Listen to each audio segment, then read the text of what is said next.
Welcome to my couch club. আমি স্বাগতা, আপনাদের সবাইকে স্বাগত জানাই। আর আজকে আমার এই কাউচ ক্লাবের প্রথম এপিসোড। আজকে প্রথম গেস্ট কারা আছে আমার এই কাউচ ক্লাবে দেখতে হবে, তো চলে আসুন। দেন এইটাই হলো আমার কাউচ ক্লাবের স্টুডিও রুম। আর আপাতত আমার সাথে যারা দুজনে মিলে গসিপ করছে তারা আছে। একদিকে আমাদের সাথে আছে তিস্তা। তিস্তা হাই বলে দিই। দেন তিস্তার ব্যাপারে বলে দিই, Teesta is a wonderful singer, a brilliant entertainer, এবং 2004 সাল থেকে স্টেজ পারফরমেন্স দিয়ে যাচ্ছে, একের পর এক হিট কাভার্স নিয়ে আসছে। আর আরেকদিকে আমাদের সাথে কে আছে, she is not a singer but definitely choreographer and a recent film blogger. 2004 সালে তার কাজ শুরু, আর 2014-তে নিজস্ব ডান্স কোম্পানি, আর এখন সে সবাইকে তাক লাগাচ্ছে উইথ হার ফিল্ম ব্লগিং। তাই চলুন শুরু করি আমার ফার্স্ট এপিসোড, যেটা হলো couch club with Swagata. Well, episode 1 couch club with Swagata. Budget নেই, তাই ওদেরকে কফি দিতে পারছি না। আর একটা জিনিস হয়তো আপনারা নোটিস করেছেন যে অ্যাঙ্কারের মেকআপ নেই, সব মেকআপ আর্টিস্টের টাকা আমার দুজন গেস্ট নিয়ে নিয়েছেন। বুঝতেই পারছেন, ওরা বেশি মেকআপ করেছেন, আমি কম করেছি, সব বাজেট ওদের কাছে চলে গেছে। ওয়েল, বড় বড় কথার মাঝখানে ফার্স্ট যে কথাটা বলতে চাই সেটা হলো ওদের দুজনকে ওয়েলকাম জানাতে চাই। আজকে আমার ফার্স্ট প্রিমিয়ার এটা episode. I have actually got to of my very dear friends. আমার ভীষণ মনের মানুষ দুজনকে পেয়েছি। প্রশ্ন রাখবো, বাট তার সাথে প্রচুর আড্ডা মারবো। আড্ডা মারাটাই আমাদের এম। প্রথমে তিস্তাকে জিজ্ঞেস করবো। তিস্তা, শুরু করেছিলি কোয়াইট ইয়াং এজে। হ্যাঁ, অনেক বাচ্চা বয়সে, অতটা বুঝতাম না যে কি করছি।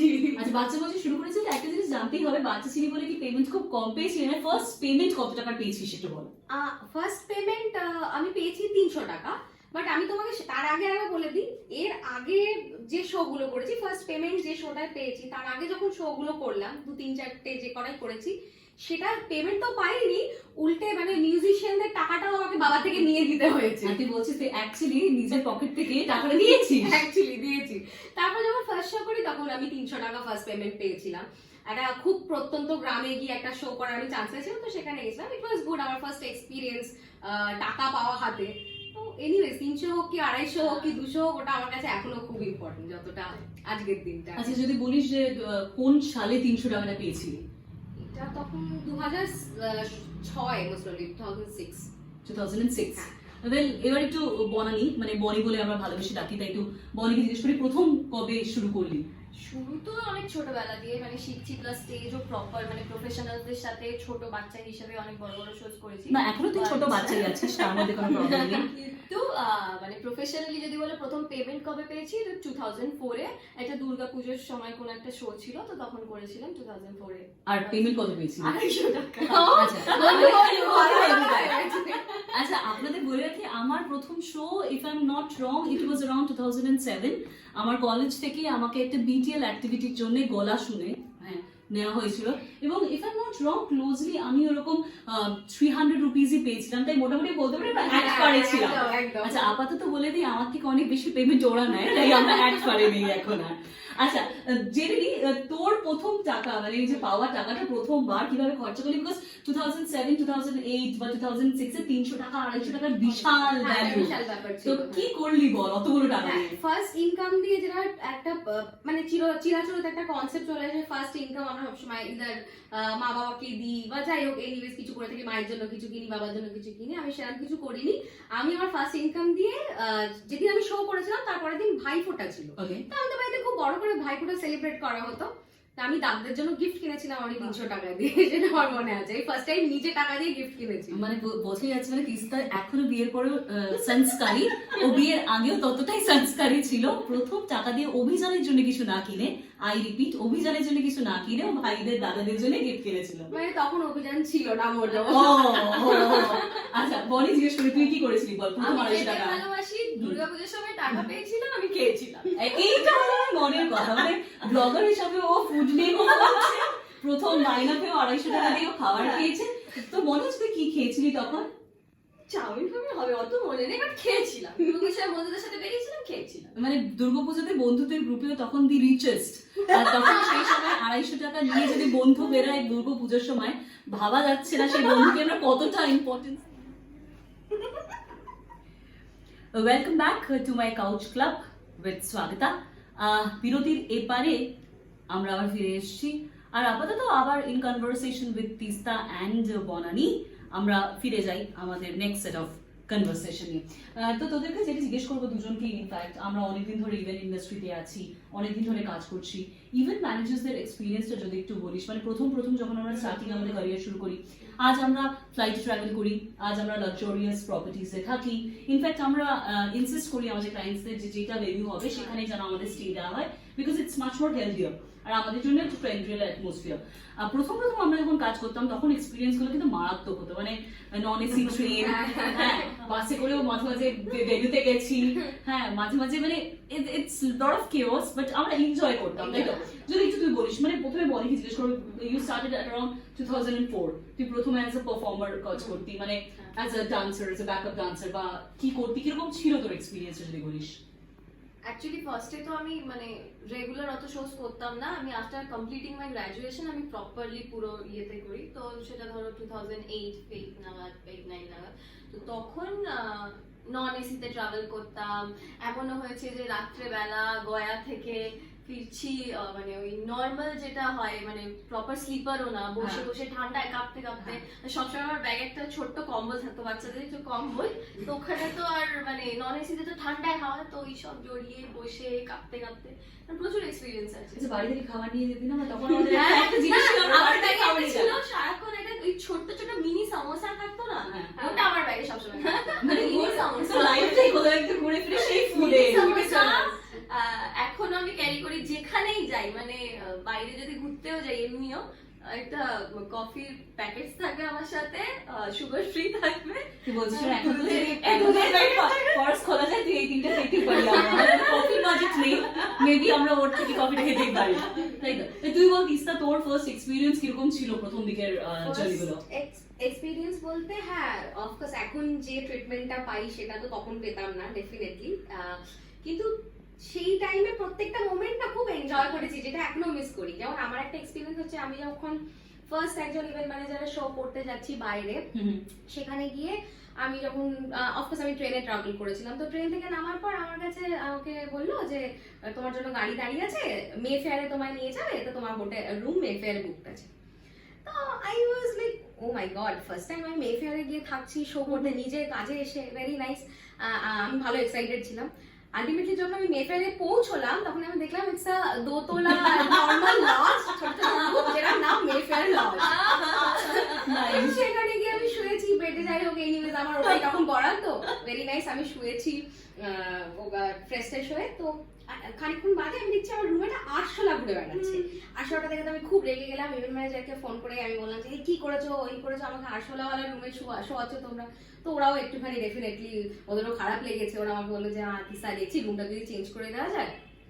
যাই হোক তখন খুব রাগ হয়েছিল, কিন্তু সেই ইভেন্ট ম্যানেজার গুলো ইন ফিউচার বা এখন আমাদের সবারই হয়তো এরকম রয়েছে যারা আমাদের সব থেকে বেশি ভালো বন্ধু। তো আমরা এখন তখন ওই টাইমটা এখনো মিস করি। অ্যাবসলিউটলি। আচ্ছা, আরেকটা কথা যেটা মানে একটা আমাদের ইন্ডাস্ট্রির একটা মানে কি বলবো, তোর একটা কোর ট্রুথ, সেটা হলো পেমেন্ট। আমরা সবাই পেমেন্টের জন্য কাজ করি, আমি কাজ করি, তুই কাজ করিস, বনি কাজ করে। ইনফ্যাক্ট বনির তো আরো ডিফিকাল্ট জবটা, বিকজ আমরা সবাই সোলো, বনিকে অনেককে নিয়ে কাজ করতে, সেখানে পেমেন্টটা অনেক বড় একটা কি ফ্যাক্টর। সেই কি ফ্যাক্টর নিয়ে আমরা একটু কথা বলতে চাই, বিকজ পেমেন্ট স্টাক হয়ে যায়, বা আমরা পেমেন্টের জন্য প্রচুর ফোন করি। এরকম কি হয়েছে কোনো পেমেন্ট তোদের আজ পর্যন্ত পেমেন্ট পাসনি, বা প্রচন্ড র্যান্ডম কলস করতে হয়েছে যেখানে গিয়ে তোদের পেমেন্টটা এসছে? বনির থেকে আগে শুনবো, বিকজ ও আরো একটা গ্রুপ হিসাবে কাজ করে। আর যদি একটু বলিস, মানে তোর তো একটা গ্রুপ, তুই তো ইন্ডিভিজুয়াল না, যেরকম আমি তিস্তা, আমাদের যদি একটা মাস দেরিও হয় ম্যাক্সিমাম, আমাদের কিছু যায় আসে না, বিকজ আমরা ইন্ডিভিজুয়াল কাজ করি, আমরা আমাদেরই ইনভেস্ট করি, কোনো রেসপন্সিবিলিটিটা আমাদের নেই। এক্স্যাক্টলি, তোর একটা রেসপন্সিবিলিটি, তুই যদি কি বলিস কিরকম মানে ফেস করিস? আমার দেখো মানে সত্যি কথা বলতে আমি যাদের সাথে কাজ করি খুব কম জায়গাতে আমার মানে পেমেন্ট নিয়ে সাফার করতে হয়েছে। আমার পেমেন্ট সিরিয়াসলি হয়ে যায় টাইম টু টাইম, 2-3 বার হয়েছে এরকম অনেক জায়গায়, যেরকম স্পেশালি পুজোর আগে তখন মানে ছেলেমেয়েরা কাজই করে তোমার পেমেন্টটার জন্য, আমাদের কথা ছেড়ে দাও, আমাদের তো ঠিক আছে। তো ওদেরকে আমি বলে দিলাম, আমি ভীষণ মেনটেন করি এই জিনিসটা, যে একটা শো হবে ওদের অ্যাকাউন্টে আমি ট্রানজাকশন করি। কারণ হ্যাঁ, ফ্রিল্যান্সার্সরা যখন থাকে তাদের বেশিরভাগ টাইমই বলে স্পট পেমেন্টে কাজ করবো, বা আমার সাথে ফ্রিল্যান্সারদেরও একটা ভালো সামহাও একটা রিলেশন আছে, যে আমি যদি বলেও যে পরে পেমেন্ট ঢুকবে ওর পর, বাট সেই টাইমটা আমি যদি না দিতে পারি তো সেটা প্রবলেম হয়। দেখো পুজোর টাইমে এগুলোতে ধরো আমাদের নিজেদেরও খরচ থাকে, তো আমি কি করি আমার নিজের থেকে দিয়ে দিই, কিন্তু পরে তো আমাদের সেই প্রবলেমটা ফেস করতে হয়। তো হয়েছে এরকম 2-3 বার হয়েছে যে 6 মাস ঝুলছে বা 1.5-2 মাস ঝুলছে, কন্টিনিউয়াসলি ফোন কল করছি, এমনও হয়েছে যে অফিসে গেছি অফিস বন্ধ, ফোন রিসিভ করছে না, মানে ভীষণ রাগ ওঠে তখন, বাট সামহাউ আনিয়ে নিয়েছি পেমেন্ট। হ্যাঁ মানে যায়নি এখনো অব্দি যায়নি, বাট মানে টাচউড আমি যে কজনের সাথে কাজ করি আমার কোনো এরকম কোনো প্রবলেম হয়নি, 1-2 জনের সাথে হয়েছে। ঠিক আছে, পরের থেকে ভেবেচিন্তে কাজ করেছি। অ্যাবসলিউটলি, এটাই আমাদের মানে কি ফ্যাক্টর হওয়া উচিত, আমাদেরও ভেবেচিন্তে আমরা কাজ করবো, এবং ডেফিনেটলি কোথাও কোথাও টাকা আটকে থাকে এটা তিস্তার থেকে জানবো। এবার তুই বল তোর কোনোদিন পেমেন্ট, বিকজ এইটা আমাদের একটা industry, the eastern half of ইন্ডিয়াতে একটা বড় জিনিস হলো we have to segments actually যদি দেখা যায়। একটা হলো আমাদের কর্পোরেট সেকশন, যেটা কর্পোরেট সঙ্গীত কর্পোরেট হয়, আরেকটা আমাদের মাচা যেটাকে আমরা বলি, যেটা ওপেন স্টেজ। তো তুই দুটোই করে থাকিস, তো যদি তোর কি এরকম হয়েছে কোনোদিন যে মাচায় টাকা আটকে গেছে বা কর্পোরেটে কোথাও টাকা আটকে গেছে? সত্যি কথা যদি বলতে হয় তাহলে আমার এত বছরের ক্যারিয়ারে কোনোদিনও আমাকে এইটা ফেস করতে হয়নি যে আমি টাকা পাইনি। আমি যাদের সাথেই কাজ করেছি, ছোট কাজ বড় কাজ সব রকমই কাজ করেছি, তো টাকা পাইনি এরকম হয়নি। স্পেশালি ওপেন শো যেগুলো আমরা করে থাকি বা আগে আরো বেশি করতাম হয়তো, সেখানে কোনোদিনও টাকা কখনো আটকায়নি কারোর থেকে, কারণ আমার যাদের সাথে কাজ ছিল আমি কখনোই উল্টো পাল্টা মানে অজানা কারোর সাথে সেভাবে করিনি, তো আমার সেই প্রবলেমটা হয়নি। আর যখন আমি কর্পোরেটসে ঢুকি আস্তে আস্তে, তখন কর্পোরেট কাজ করার সময় পাইনি তো আজ অব্দি হয়নি, ভুল কথা আমি বলবো না। হ্যাঁ, এটা হয়েছে যে কোনো একটা কমিউনিকেশন গ্যাপ হচ্ছে, পেমেন্টটা দিতে অনেক দেরি হচ্ছে, এরকমও দিন গেছে যে হয়তো 2-2.5 মাস হয়ে যাচ্ছে, তাকে আমাকে ফোন করতে হচ্ছে টাকার জন্য, যেটা আমার পছন্দ হয়নি বা আদৌ হয় না, কারণ আমার নিজের যেটা প্রাপ্য টাকা, যেটা আমার ইনকাম, সেটার জন্য আমি বারবার ফোন করতে পারি না কাউকে। এটা আমার মনে হয় সবার ক্ষেত্রেই খুব খারাপ লাগে ফোন করে টাকা দাও বলতে, কিন্তু পেয়ে গেছি। কখনো কেউ এরকম করেনি যে দেয়নি বা পরে দেবো বলে ঝুলিয়ে দিয়েছে, এরকম এখনো অব্দি কখনো সেই এক্সপিরিয়েন্স আমার হয়নি। আচ্ছা, তুই তো মানে ডিফারেন্ট প্রোডাকশন হাউসের জন্যও কাজ করেছিস টেলিভিশনে, সেখানেও কি এরকম পেমেন্ট নিয়ে কখনো কিছু প্রবলেম হয়েছে? একবার খালি একটা মুভিতে হয়েছিল, সেখানে খালি ডান্সার্সদের মানে অ্যাকচুয়ালি ওটা শুট হওয়ার কথা ছিল বাট হয়নি, তো সেই পেমেন্টটা নিয়ে বেশ 1-1.5 মাস, বাট আমি তো ছাড়া মেয়ে না। অ্যাবসলিউটলি, মানে আমরা কেউই ছাড়া মেয়ে না। ওয়েল, তিস্তা এত ভালো গান গাস, একটা গান তো শোনাতেই হবে। তুই জানিস আমার ফেভারিট গানটা কোনটা? তোমার ফেভারিট গানটা আমি কখনো ভুলবো না, কারণ তোমার আর অভিযানের ফেভারিট গানটা এক, তো ওটা আমার অলওয়েজ মাথায় থাকে। তাহলে খালি গলায় তোকে কিন্তু দুকলি শোনাতেই হবে। একদম একদম তোকে শোনাতেই হবে, তোকে খালি গলায় দুকলি হোক আজকে। ঠিক আছে। जो गुजर गई कल की बात थी, हो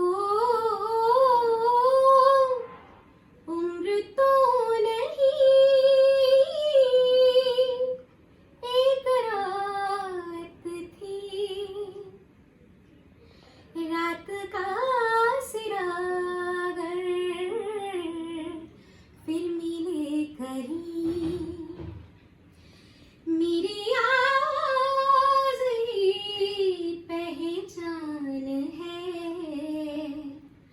गर याद रहे हो नाम गुम जाएगा, चेहरा ये बदल जाएगा, मेरी पहचान है, गर याद रहे। Welcome to the last segment of Couch Club with Swagata in conversation with Tista and Bonani.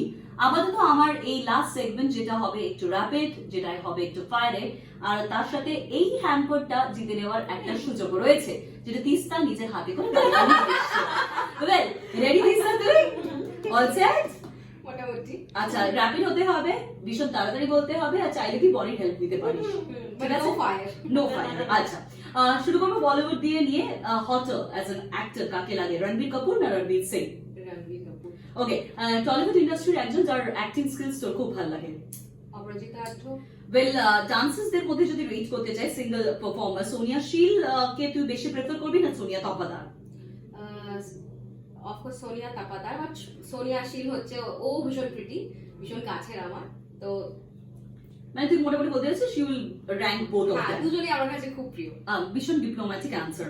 আচ্ছা, সিঙ্গার হিসাবে যদি আমি তোকে ট্যাগলাইন দিই, কাদের কাদের কি কি ট্যাগলাইনের সাথে দিবি? No. Alright, performer? কৌশিকদা, মেলোডি? পার্থদা, আনপ্লাগড? অভিষেকদা অফকোর্স। ওয়েল, কোরিওগ্রাফার ডিরেক্ট নাম দেব, তিনজন ভীষণ কোরিওগ্রাফার আমাদের যে ইন্ডাস্ট্রিতে আছে, তাদের কাকে কোথায় দিবি? সৌজিত দা, বান্টি, দেবু? অ্যাকচুয়ালি কোরিওগ্রাফার নিয়ে আমার খুব একটা আইডিয়া নেই। কোরিওগ্রাফার বান্টিদা, সৌজিতদা, দেবুদা। ব্রিলিয়েন্ট। এমসি টু র্যাঙ্ক, ঠিক আছে, কিভাবে এমসি তে তুই র্যাঙ্ক করবি? ব্রেন বলতে কোন এমসির কথা মনে আসে? ব্রেন বলতে অফকোর্স স্বাগতা। No, আমার ব্রেন আছে। Well, beauty? Sammy, hot? Abhilasha. Absolutely. Best event manager কে আপাতত? আমি একজনের নাম বলতে পারবো না, আমি হুম। তিনজনের নাম বলতে পারি। হুম। যেটা এক হচ্ছে যাদের দিয়ে আমার শুরু, রাজা, সমীরদা, অগ্রদা এটসেট্রা, অনেকেই আছে, বাট ফার্স্ট ইভেন্ট ম্যানেজার বলতে যারা আমার কাছের বন্ধু তারা এই তিনজন। আচ্ছা, লাস্ট কোয়েশ্চেন তোর জন্য, কাকে তুই ডেট করবি যদি ছেলে হতি তুই? কাকে তুই বিয়ে করতিস আমাদের ইন্ডাস্ট্রি থেকে, আর কাকে তুই জেলে পাঠিয়ে দিতি তুই যদি ছেলে হতি? আমি বিয়ে করতাম তোমাকে, তুমি খুব সংসারী। হুম। আমি ডেট করতাম অভিলাষাকে। Oh my God, yes. আর আমি জেলে পাঠাতাম তোমাকে। That's nice. বেশি হট কে আমাদের বলিউড ইন্ডাস্ট্রিতে, রণবীর কাপুর না রণবীর সিং? রণবীর সিং। আচ্ছা, ডান্সারদের মধ্যে যদি তোকে বেটার র্যাঙ্ক করাতে হয়, সোনিয়া শীল না Sonia Tapadar? Sonia Tapadar. Oh, great answer. Singer হিসাবে কাকে দিবি? পারফর্মার কে? পারফর্মার কৌশিকদা। কৌশিক। আচ্ছা, মেলোডি? কৌশিকদা। আচ্ছা, আনপ্লাগড? অভিষেকদা। আচ্ছা, একনিষ্ঠ ভক্ত কৌশিকের। আচ্ছা, choreographer, it's gonna be tricky for you. Soujit da, Bunty, Debu, কাকে র্যাঙ্ক করবি কিরকম ভাবে? বান্টিদা, কারণ অ্যাকচুয়ালি আমি খুব লোকের থেকে দূরে থাকি, বাট আমার মোটামুটি কনভারসেশন যাদের সাথে হয়, হুম। বান্টিদা, সৌজিতদা, দেবদা। Okay, great. MC to rank কিভাবে বলবি? ব্রেন বলতে কার কথা মনে হয়? নায়ক। পেড?